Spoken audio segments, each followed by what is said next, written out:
من سمرقندی به میخانه‌ام،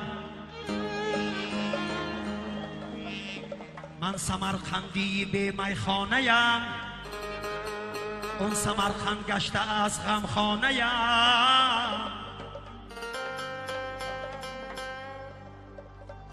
در سمرقند و بخارای شریف چند کثیف مکتبی تاجیکی را در بسته‌اند، مخزنی تاجیک را دزدیده‌اند، سینه تاریخ را ببریده‌اند.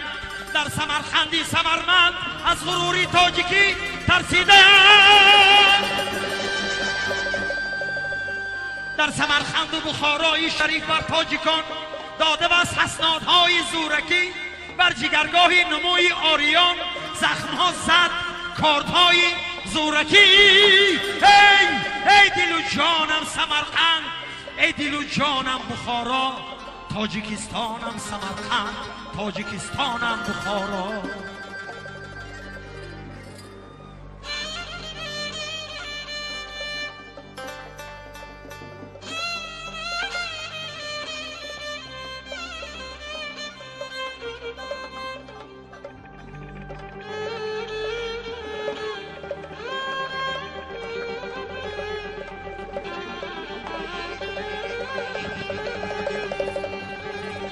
اگر روده بخشکد باز روده آید از کوهسار، اگر احساسی ما خوش کرد، اگر عشقی دلی ما و تو خوش کرد، جای فریاد است که به او بهر نه نشأه عمر و نه ایجاد است.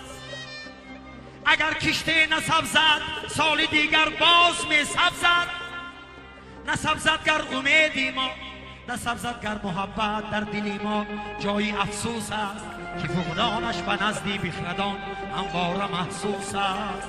اگر کوه شود از یرش یکسانی زمین غم نیست، اگر دردی محبت کم شود جای پشیمانی است. که به او آدمی خود را نمی یابد، و چشم آدمان آدم نمی تابد. و گردون اختر گر مرد گردون باز خواهد بود. اگر عشق دلی ما مرد جایی گریه و زاری است، که به او در نگاهی من فلک از اختران خالی است. زمین و آسمان از عاشقان و شاعران خالی است. جهان بیچاره نالی نیست میدانم، که باید زندگانی کرد. در این دنیای پیری بی‌فنا باید جوانی کرد.